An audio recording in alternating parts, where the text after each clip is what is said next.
ಮಂಡ್ಯ ಜಿಲ್ಲೆಯ ಜನತೆಗೆ ನನ್ನ ನಮಸ್ಕಾರಗಳು. ನಾನು ಚಿನ್ಕುರ್ಲಿ ರಮೇಶ್ ಅಂತೇಳಿ ಮೇಲುಕೋಟೆ ವಿಧಾನಸಭಾ ಕ್ಷೇತ್ರದ ಕಿಸಾನ್ ಕಾಂಗ್ರೆಸ್ ಅಧ್ಯಕ್ಷರಾಗಿ ಕಾರ್ಯನಿರ್ವಹಿಸ್ತಾ ಇದ್ದೀನಿ. ಈ ದಿನ ತಮ್ಮಲ್ಲಿ ಯಾವ ವಿಷಯವನ್ನು ಹಂಚಿಕೊಳ್ಳೋದಕ್ಕೆ ಇಚ್ಛಪಡ್ತಾ ಇದ್ದೀನಿ ಅಂದರೆ, ಡಾಕ್ಟರ್ ರವೀಂದ್ರ ರವರು ಈ ಜಿಲ್ಲೆಯ ಉಸ್ತುವಾರಿ ಸಚಿವರಾದಂಥ ಎನ್ ಚೆಲುವರಾಯಸ್ವಾಮಿಯವರ ಬಗ್ಗೆ ಕೇವಲವಾಗಿ ಮಾತನಾಡಿದ್ದಾರೆ. ಇವರ ನಡತೆಯನ್ನು ನಾನು ತೀವ್ರವಾಗಿ ಖಂಡಿಸ್ತೇನೆ. ಸನ್ಮಾನ್ಯ ರವೀಂದ್ರರವರೇ, ತಮ್ಮ ವಿದ್ಯಾಭ್ಯಾಸ ಎಲ್ಲಾಯಿತು, ನಂತರ ತಾವು ನಡೆದು ಬಂದ ದಾರಿ ಏನು, ಅನಂತರ ತಮಗೆ ಉದ್ಯೋಗ ಸಿಕ್ಕಿದಾಗ ತಾವು ಡಾಕ್ಟ್ರಾಗಿ ಎಲ್ಲೇ ಸೇವೆ ಮಾಡಿದ್ರಿ, ಯಾವ ಹಗರಣಗಳಲ್ಲಿ ಸಿಲುಕಿ ರಾಜೀನಾಮೆಯನ್ನು ಕೊಟ್ರಿ, ಎಲ್ಲವನ್ನು ಈ ಜಿಲ್ಲೆಯ ಜನತೆಗೆ ತಿಳಿಪಡಿಸಬೇಕಾಗುತ್ತೆ. ತಮ್ಮಲ್ಲಿ ತಮ್ಮ ತಟ್ಟೆಯಲ್ಲಿ ನೊಣ ಬಿದ್ದಿದೆ, ಆದರೆ ಬೇರೆಯವ್ರ ತಟ್ಟೆಯನ್ನು ಪರಿಶೀಲನೆ ಮಾಡೋ ಅವಶ್ಯಕತೆ ನಿಮಗಿಲ್ಲ. ಈ ಜಿಲ್ಲೆಯ ರೈತ ನಾಯಕರ ಮಗನಾಗಿ 3 ಬಾರಿ ಕ್ಯಾಬಿನೆಟ್ ಸಚಿವರಾಗಿ, ಆರೋಗ್ಯ ಸಚಿವರಾದಾಗ ಜಿಲ್ಲೆಗೆ ಮೆಡಿಕಲ್ ಕಾಲೇಜ್ ಅಂತಂದರು, ಸಾರಿಗೆ ಸಚಿವರಾದಾಗ ಅನೇಕ ಡಿಪೋಗಳನ್ನು ತಂದರು, ಈಗ ಕೃಷಿ ಸಚಿವರಾಗಿ VC ಫಾರಂನಲ್ಲಿ ವಿಶ್ವವಿದ್ಯಾನಿಲಯವನ್ನು ತಂದಿದ್ದಾರೆ. ನೀವು ಇವತ್ತು ಯಾರ ಬಗ್ಗೆ ಹೊಗಳಿಕೆಯನ್ನು ಮಾಡಿ ಹೀರೋ ಆಗಿ ಹೊರಟಿದ್ದೀರಾ? ನಿಮ್ಮ ಸನ್ಮಾನ್ಯ ಉಕ್ಕು ಸಚಿವರು ಈ ಜಿಲ್ಲೆಗೆ ಎಷ್ಟು ದಿವಸ ಆಯಿತು ಅವರು ಸಚಿವರಾಗಿ, ಎಷ್ಟು ತಿಂಗಳಾಯಿತು? ಅವರ ಕೊಡುಗೆ ಏನಪ್ಪ? ಬಜೆಟ್ನಲ್ಲಿ ಮಂಡ್ಯ ಜಿಲ್ಲೆ ಜನ ಏನೋ ಅಭಿವೃದ್ಧಿ ಆಗಿಬಿಡುತ್ತೆ, ಕುಮಾರಸ್ವಾಮಿ ಏನೂ ಮಾಡಿಬಿಡ್ತಾರೆ ಅಂಥೇಳಿ ಆಸೆಯನ್ನು ಒತ್ತಿದ್ರು. ಅವ್ರ ಕೊಡುಗೆ ಏನು ಕೊಟ್ಟಿದ್ದಾರೆ? ತಾವು ಕಾಂಗ್ರೆಸ್ ಪಕ್ಷ ನಿಮ್ಮನ್ನು MLC ಟಿಕೆಟ್ಗೆ ಸ್ಥಾನವನ್ನು ಕೊಡ್ತು, ತಾವು ಎಷ್ಟು ಓಟನ್ನು ಪಡೆದು ಸೋತ್ರಪ್ಪ. ನಂತರ ನೀವು ನಮ್ಮ ಸನ್ಮಾನ್ಯ DK ಶಿವಕುಮಾರ್ ಬಂಟ್ರಾಗುಂಟ್ರಿ ಅವರು ಋಣವಾಗಿ ನಿಮಗೆ ರಾಜ್ಯ ಪ್ರಧಾನ ಕಾರ್ಯದರ್ಶಿಯ ಮಾಡಿದ್ರು. ತಾವು ಈ ತಾಲೂಕು ಜಿಲ್ಲೆಯಲ್ಲಿ ಕಾಂಗ್ರೆಸ್ ಬೆಳೆಸ್ರಿ ಏನಪ್ಪ? ಕಾಂಗ್ರೆಸ್ ಪಕ್ಷ ಮೈತ್ರಿಕೂಟಕ್ಕೆ ಬೆಂಬಲ ನೀಡಿ ಅಂದರೆ ಸುಮಾರು ಪರವಾಗಿ ತಾವು ಚುನಾವಣೆಯನ್ನು ಮಾಡಿದ್ರಿ. ಇದಕ್ಕಿಂತ ಬೇಕಾ? ನೀವೆಂಥ ಮಹಾನ್ ಭಾವರು. ಪಕ್ಷ ವಿರೋಧಿ ಚಟುವಟಿಕೆಯಲ್ಲಿ ಎಷ್ಟು ಮುಂದಿದ ನಡವಳಿಕೆಯನ್ನು ಈ ಜಿಲ್ಲೆಯ ಜನ ಎಲ್ಲರೂ ನೋಡ್ತಾ ಇದ್ದಾರೆ. ಆದರೆ ತಾವು ಜಿಲ್ಲಾ ಸಹಕಾರ ಬ್ಯಾಂಕಿನ ಬಗ್ಗೆ ಮಾತನಾಡ್ತಾ ಇದ್ದೀರಾ. ನಿಜ, ಆ ನೌಕರರಿಗೆ ತೊಂದರೆ ಆಗಿದರೆ ಆಡಳಿತ ಮಂಡಳಿ ಇದೆ, ಸಹಕಾರ ಇಲಾಖೆ ಇದೆ, ಅವರು ಅಲ್ಲಿಗೆ ಪ್ರತಿಪಾದನೆ ಮಾಡ್ತಾರೆ, ನಮ್ಗೆ ಅನ್ಯಾಯ ಆಗ್ತಾಯಿದೆ, ನಮ್ಗೆ ತೊಂದರೆ ಕೊಡ್ತಾ ಇದ್ದಾರೆ, ಆಡಳಿತ ಮಂಡಳಿ ಚಂದ ಉಸುಲಿಗೆ ಹೊಂಟಿದ್ದಾರೆ ಅಂತೇಳಿ ಅವ್ರು ದೂರು ಕೊಡ್ತಾರೆ. ನೀನು RTI ಕಾರ್ಯಕರ್ತ ಅಂತ ಫಸ್ಟು ಸಾಬೀತು ಮಾಡ್ಕೊ, ಇಲ್ಲಾಂದರೆ ಒಬ್ಬ ರಾಜಕಾರಣಿ ಅಂತ ಸಾಬೀತು ಮಾಡ್ಕೊಳಪ್ಪ. ಅದನ್ನು ಬಿಟ್ಟು ಸುಮ್ಮನೆ ಮಂತ್ರಿಗಳಿಗೆ ಅಷ್ಟು ಹಣ ಬಂತು, ಇವ್ರಿಗೆ ಅಷ್ಟು ಹಣ ಬಂತು ಅಂತ ಹೇಳ್ತೀಯ.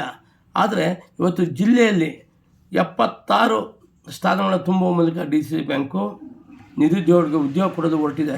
ನೀನೀಗ ಆರೋಪ ಮಾಡೋಕ್ಕೆ ಶುರು ಮಾಡಿದೀಯಾ, 30 ಲಕ್ಷ 50 ಲಕ್ಷ ಅಂಥೇಳಿ. ನಿನಗೆ ಯಾರಪ್ಪ 30 ಲಕ್ಷ ಕೊಟ್ಟಿದ್ದೀವಿ, 50 ಲಕ್ಷ ಕೊಟ್ಟಿದ್ದೀವಿ ದೂರು ಕೊಟ್ಟಿದ್ದಾರೆ, ಬಹಿರಂಗಪಡಿಸು, ತನಿಖೆಯಾಗಿ. ಅದನ್ನು ಬಿಟ್ಟು ಕೃಷಿ ಸಚಿವರನ್ನ ಯಾಕಪ್ಪ ನೀನು ಎಳೆಯಕ್ಕೆ ಹೊರಟಿದೀಯಾ? ರವೀಂದ್ರರವರೇ, ನೀವು ತಾಕತ್ತಿದ್ರೆ ಈ ತಾಲೂಕಿನಲ್ಲಿ ಒಮ್ಮೆ ಜಿಲ್ಲಾ ಪಂಚಾಯತ್ ಅಧ್ಯಕ್ಷರಾಗಿ, ಅನಂತರ ನೀವು ರಾಜಕಾರಣ ಮಾಡಿ ನೋಡೋಣ. ಅದೇನೂ ಇಲ್ಲ. ನಿಮಗೆ ಈ ಹಿಂದೆ ಕೊಟ್ಟ ಅವಕಾಶಗಳೆಲ್ಲ ಕಳ್ಕೊಂಡಿದ್ದೀರಾ. ಈಗ ಕುಮಾರಸ್ವಾಮಿಯನ್ನು ಓಲೈಕೆ ಮಾಡುವ ಮೂಲಕ ಜಿಲ್ಲೆಯಲ್ಲಿ ನಾನೊಬ್ಬ ಪ್ರಭಾವಿ ನಾಯಕ ಆಗ್ತೀನಿ ಅಂಥೇಳಿ ಭ್ರಮೆಯಲ್ಲಿ ತೇಲಾಡ್ತಾ ಇದ್ದೀರಾ.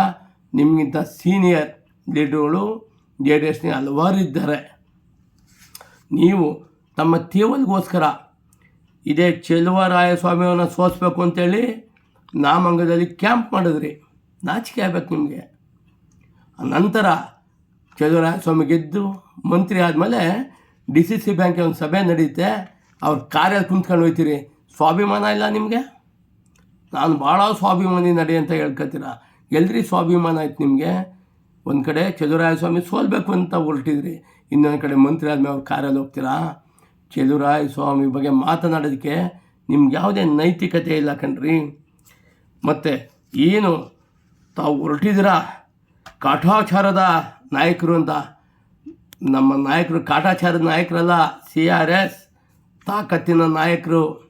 ಅವ್ರ ತಾಕತ್ತಿರೋದಕ್ಕೆ ಇವತ್ತು ಮಂಡ್ಯ ಜಿಲ್ಲೆಯಲ್ಲಿ ಮೈತ್ರಿ ಸೇರಿದಂಗೆ 7 ಸ್ಥಾನಗಳನ್ನು ಗೆದ್ಕೊಂಬಂದಿದ್ದಾರೆ. ನಿಮ್ಮ ತಾಕತ್ತಿದ್ರೆ ನೀನಿಗೆಲ್ಲಪ್ಪ ಫಸ್ಟು. ಯಾಕೆ ಈ ರೀತಿ ನೀನು ಮತ್ತೆ ಮತ್ತೆ ಕುಮಾರಸ್ವಾಮಿಯವರ ಒಗ್ಲು ಭಟ್ರಾಗಿ, ಕುಮಾರಸ್ವಾಮಿಯವರ ಓಲೈಕೆಗಾಗಿ ಚಲುವರಾಯಸ್ವಾಮಿ ನಮ್ಮ ಜಿಲ್ಲೆಯ ಸುಪುತ್ರ, ನಮ್ಮ ಪಕ್ಕದ ತಾಲೂಕಿನ ಸುಪುತ್ರನನ್ನು ಈ ರೀತಿ ತೆಗ್ಲಕ್ಕೆ ಹೊರಡಬೇಡಿ. ನಾನು ಇವತ್ತಾದರೂ ರವೀಂದ್ರವರು ಹೇಳ್ತೀನಿ, ಚಿಲ್ಲರೆ ರಾಜಕಾರಣ CRS ಮಾಡ್ತಾಯಿಲ್ಲ, ಮಾಡ್ತಾ ಇರೋರು ನೀವು. ಏಕೆಂದರೆ ನೀವು ಹಿಂದಿನಿಂದನೂ ನೀವು ನಿಮ್ಮ ಕುಟುಂಬ ರಾಜಕಾರಣ ಬೆಳೆದು ಬಂದ ದಾರಿ ನೋಡಿ. ಆದರೆ ಮೊನ್ನೆ PLD ಬ್ಯಾಂಕಲ್ಲಿ ನೀವು ಮಾಜಿ ಸಚಿವರೊಬ್ಬರಿಗೆ ನನ್ನ ತಮ್ಮನನ್ನು ಅವಿರೋಧ ಆಯ್ಕೆ ಮಾಡಿ ಅಂತ ಕೇಳಿದ್ದೀರ. ಆದರೆ ಪಾಪ ಪಕ್ಷ ನಿಷ್ಠೆಯಿಂದ ನಿಮ್ಮ ತಮ್ಮ ಯಾವುದೇ ಕಾರಣಕ್ಕೂ ನಾನು ಅವ್ರ ಮನೆ ಭಾಗಕ್ಕೆ ಹೋಗಲ್ಲ, ನಾನು ಚುನಾವಣೆ ಗೆದ್ದು ಬರ್ತೀನಿ ಅಂತೇಳಿ ಚುನಾವಣೆಯನ್ನು ಫೇಸ್ ಮಾಡಿದ್ದಾರೆ. ನಾನು ಫಸ್ಟು ಅವ್ರಿಗೆ ಅಭಿನಂದನೆ ಹೇಳ್ತೀನಿ. ಆದರೆ ನಿಮ್ಮ ರೀತಿ ಆ ಸಮಯ ಸಾಧಕ ರಾಜಕಾರಣ ಮಾಡೋದು, ಆಮೇಲೆ ನೀವೇನು ಜಿಲ್ಲೆಯಲ್ಲಿ ನಾನೊಬ್ಬ ಪ್ರಭಾವಿ ನಾಯಕ, ಪ್ರಭಾವಿ ಮೇಧಾವಿ ಅಂತ ತಿಳ್ಕೊಂಡಿದ್ದೀರ, ಅದು ನಿಮ್ಮ ಭ್ರಮೆ. ಇವತ್ತಿನ ರಾಜಕಾರಣದಲ್ಲಿ ಈ ಜಿಲ್ಲೆಗೋಸ್ಕರ ಚಲುವರಾಯಸ್ವಾಮಿ ಕಂಕಣಬದ್ಧರಾಗಿ ದುಡಿತಾ ಇದ್ದಾರೆ. ತಾವು ಎಲ್ಲಿ ಬೇಕಾದ್ರೂ ನೋಡ್ಬೋದು, ಇಂದಿನ ಎಷ್ಟೋ ಜನ ಮಂತ್ರಿಗಳು ಬಂದು ಹೋಗಿದ್ದಾರೆ, ಆದರೆ ಏನೂ ಮಾಡೋಕ್ಕಾಗಲಿಲ್ಲ. ಆಮೇಲೆ ಡಾಕ್ಟರ್ ರವೀಂದ್ರರವರೇ, ನಿಮಗೆ ನಾಚಿಕೆ ಆಗಬೇಕು. ಕುಮಾರಸ್ವಾಮಿಗೆ ತಾವು ಬಕೆಟ್ ಹಿಡಿಯೋಕೆ ಹೊಂಟಿದ್ದೀರಾ. ಈ ಕೆಲಸವನ್ನು ಮೊದಲು ಬಿಡಿ. ಮಹಾ ಮೇಧಾವಿ ಎಂಬುದಾಗಿ ತೋರಿಸಲು ಹೊರಟಿದ್ದೀರಾ. ಇದು ನಿಮ್ಮ ಭ್ರಮೆ. ಚಲುವರಾಯಸ್ವಾಮಿ ಮನೆ ಅಂಗಳದಲ್ಲಿ ಜಿಲ್ಲೆಯ ಜನತೆಗೆ ಯಾರ ಮನೆಯಾಳರೋ, ಯಾರು ಈ ಜಿಲ್ಲೆಯ ಉದ್ಧಾರಕ್ಕೆ ನಿಂತಿದ್ದಾರೋ ಅಂಥೇಳಿ ಈ ಜಿಲ್ಲೆಯ ಜನ ಅದಕ್ಕೆ ತಕ್ಕ ತೀರ್ಪನ್ನು ಕೊಟ್ಟಿದ್ದಾರೆ. ಇತ್ತೀಚೆಗೆ ನಡೆದಂಥ ಎಲ್ಲ ಚುನಾವಣೆಯಲ್ಲೂ ಚಲುವರಾಯಸ್ವಾಮಿ ಅವ್ರನ್ನ ಬೆಂಬಲಿಸಿದ್ದಾರೆ, ಅವರ ನಾಯಕತ್ವವನ್ನು ಒಪ್ಪಿದ್ದಾರೆ. ಒಬ್ಬ ಒಕ್ಕಲಿಗ ನಾಯಕ ಮಂಡ್ಯ ಜಿಲ್ಲೆಯ ಮೂಲಕ ಇಡೀ ರಾಜ್ಯದಲ್ಲಿ ಪ್ರಭಾವ ನಾಯಕರಾಗಿ ಇವತ್ತು ಹೆಸರು ಮಾಡಿದ್ದಾರೆ. ನೀವು ನರೇಂದ್ರ ಸ್ವಾಮಿಯವ್ರನ್ನ ಕೊಂಡಾಡಕ್ಕೆ ಹೋಗ್ಬಿಟ್ಟಿದ್ದೀರಾ. ಅವರು ನಮ್ಮ ನಾಯಕರು ನರೇಂದ್ರ ಸ್ವಾಮಿಯವರು. ನಿಮ್ಮ ಮಾತಿಂದ ಅವರೇನು ಭಾಳ ತೇಲಾಡಲ್ಲ, ಅವ್ರಿಗೂ ರಾಜಕಾರಣ ಎಲ್ಲ ಗೊತ್ತಿದೆ. ನೀವು ನಮ್ಮಲ್ಲೇ ಬಿರುಕು ಮೂಡಿಸಿ ನಾನೇನೋ ಹೀರೋ ಆಗ್ತೀನಿ ಅಂತ ಹೊಂಟಿದ್ದೀರಾ. ದಯಮಾಡಿ ಹೇಳ್ತೀನಿ, ಪದೇ ಚಲುವರಾಯಸ್ವಾಮಿಯವ್ರನ್ನ ನೀವು ಟಾರ್ಗೆಟ್ ಮಾಡಿದ್ರೆ ಇದು ಒಳ್ಳೆಯ ಬೆಳವಣಿಗೆ ಅಲ್ಲ, ನಾನು ಹೇಳೋಕ್ಕೆ ಇಷ್ಟಪಡ್ತಾಯಿದ್ದೀನಿ. ಮತ್ತು ನೀವು ಯಾರು ನಮ್ಮಂಥವರು, ಹೌದು ನೀವು ಭಾಳ MBBS ಮಾಡಿದ್ದೀರಿ, ನಾವೇನು ನಿಮ್ಮ ಲೆವೆಲ್ಗೆ ವಿದ್ಯಾಭ್ಯಾಸ ಮಾಡಿಲ್ಲ. ಆದರೆ ನಮ್ಮಂಥವ್ರು ಹೇಳಿಕೆ ಕೊಟ್ಟಾಗ ಬಿಡ್ರಿ, ಅದ್ಯಾರು ಒಂದು ಮಾತು ಮಾತಾಡ್ತಾಯಿದ್ದೀರಾ. ತಾವು MBBS ಮಾಡಿ ಡಾಕ್ಟ್ರ್ ಹುದ್ದೆಲಿದ್ದು ನೀವು ಕೊಟ್ಟಿರೋ ಕೊಡುಗೆ ಏನಪ್ಪ? ಈ ತಾಲೂಕಿಗೆ ಏನು ಕೊಡುಗೆ ಕೊಟ್ಟಿದ್ದೀವಿ ಫಸ್ಟ್ ಹೇಳಪ್ಪ ನೀನು. ಬೇಡ, ಈ ಜಿಲ್ಲೆಗೆ ಏನು ಕೊಡುಗೆ ಕೊಟ್ಟಿದೆಯಾ ಇದೆಲ್ಲವನ್ನು ನೋಡಿದ್ರೆ ಸಮಯ ಸಾಧಕ ರಾಜಕಾರಣ ಮಾಡೋದು, ಸಮಯಕ್ಕೆ ತಕ್ಕಂತೆ ಮಾತನಾಡುವುದೆಲ್ಲ ನೋಡಿದ್ರೆ ನಿಮ್ಮದೇ ಆದ, ನೀವು ಯಾರೋ ಭ್ರಷ್ಟರಲ್ಲ, ತಾವೇ ಭ್ರಷ್ಟರು ಅನ್ನಿಸ್ತಾ ಇದೆ. ಈ ಪರಿಪಾಠವನ್ನು ಡಾಕ್ಟರ್ ರವೀಂದ್ರ ಅವರೇ ಬಿಡಿ. ನಾನು ಇವತ್ತು ನಿಮ್ಗೆ ಆಹ್ವಾನ ಕೊಡ್ತಾಯಿದ್ದೀನಿ, ಯಾವುದೇ ಚುನಾವಣೆಯಲ್ಲಿ ಈ ತಾಲೂಕಿನಿಂದ ಗೆದ್ದು ಬನ್ನಿ, ಇಲ್ಲ ಜಿಲ್ಲೆಯಿಂದ ಗೆದ್ದು ಬನ್ನಿ. ಈ ಹಿಂದೆ ಟಿಕೆಟ್ ಪಡೆದಿರಲ್ಲ, ಆ ರೀತಿ JDS ಇಂದ ಟಿಕೆಟ್ ಪಡೆದು ಗೆದ್ದು ಬನ್ನಿ. ಆಗ ನೀವು ಒಬ್ಬರು ಪ್ರಭಾವಿ ನಾಯಕರು ಅಂತ ಹೇಳೋಣ.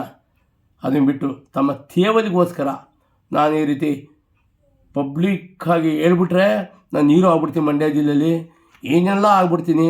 ಇವೆಲ್ಲ ಬೇಡ. ರವೀಂದ್ರವರವರೇ, ನೀವು ಪದೇ ಟಾರ್ಗೆಟ್ ಮಾಡ್ತಾನೇ ಇದ್ದೀರಿ ಚಲುವರಾಯಸ್ವಾಮಿಯವ್ರನ್ನ.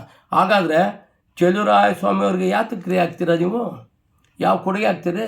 ನಿಮ್ಮ ಹೆಸರು ಅಂದರೆ ಡಾಕ್ಟರ್ ರವೀಂದ್ರ. ನಾನು ಹೇಳಿದ್ನಲ್ಲ, ಮೊದಲು ಹೇಳಿದ್ದೀನಿ, ಈಗಲೂ ಹೇಳ್ತಾಯಿದ್ದೀನಿ, ನೀವು ಹಿಂಗೆ ಮಾಡಿದರೆ ನಿಮ್ಮ ಇತಿಹಾಸವನ್ನು ಸೃಷ್ಟಿ ಮಾಡಿ ಜಿಲ್ಲೆಯಾದ್ಯಂತ ಬಿಡಬೇಕಾಗುತ್ತೆ. ತಾವು ಬೆಳೆದು ಬಂದ ದಾರಿಗಳನ್ನ ದಯವಿಟ್ಟು ಆ ಕೆಲಸಕ್ಕೆ ಹೋಗಬೇಡಿ. ನೀವು ಈ ತಾಲೂಕಿನ ಮಗನಾಗಿದ್ದೀರಿ. ಗೌರವವಾಗಿ ರಾಜಕಾರಣಿಗಳಿಗೆ, ಹಿರಿಯರಿಗೆ ಈ ದುರಹಂಕಾರದ ಮಾತುಗಳನ್ನು ಬಿಟ್ಟು, ಏಕವಚನದ ಪದಗಳನ್ನು ಬಿಟ್ಟು ಗೌರವ ಕೊಡೋದನ್ನ ಕಲೀರಿ ರವೀಂದ್ರವರೇ. ಇದು ಒಳ್ಳೆಯ ಬೆಳವಣಿಗೆ ಅಲ್ಲ. ಮುಂದೆ ನೀವು ಇದೇ ರೀತಿ ಮಾಡಿದರೆ ನಾವು ನಿಮ್ಮ ಇತಿಹಾಸಗಳನ್ನ ಹುಡುಕ್ತೀವಿ. ಎಚ್ಚರಿಕೆ ಇರಲಿ.